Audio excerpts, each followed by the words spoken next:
they roll out a college student who is just this, I've planned congressional hearings. I know how these things work. You don't just mysteriously have a girl that wants to share her story. It's all in coordination. You find the girl through liberal organizations who's going to come up and testify. And that was Sandra Fluck. And they decided to elevate a college student who testified not on behalf of herself, but read the testimony, on behalf of her friends, right?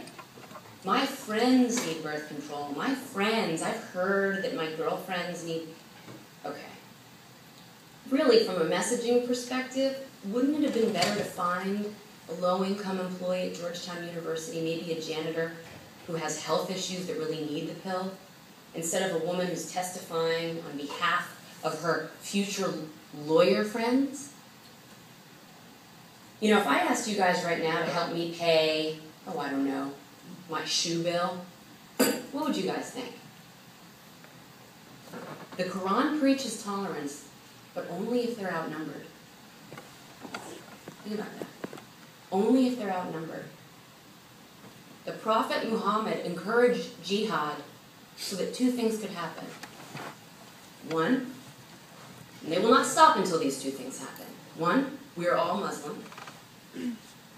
Or two, we're ruled by Muslims. That is why they will continue to kill us. And if you study the Bible, Jesus actually teaches the exact opposite of what the Prophet Muhammad teaches. Jesus actually says to turn the other cheek. He doesn't want Christians to engage in warfare. He doesn't give them the opportunity, which is the carrot or the sword. If they don't come to Islam with the carrot, you use the sword. Convert or be killed. That's not what Jesus preached. I don't want one more man or woman to die for a whole of a place like Afghanistan.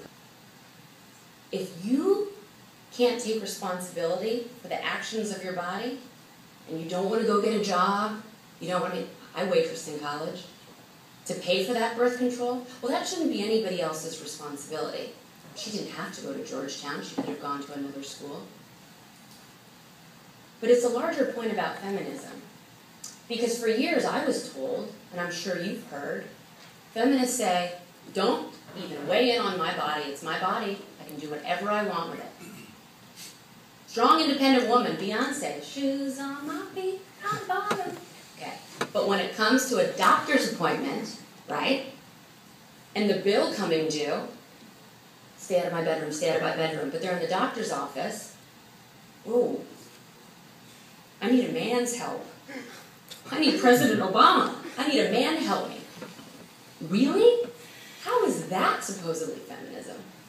So when I watched her at the Democratic Convention, I was embarrassed. I was humiliated.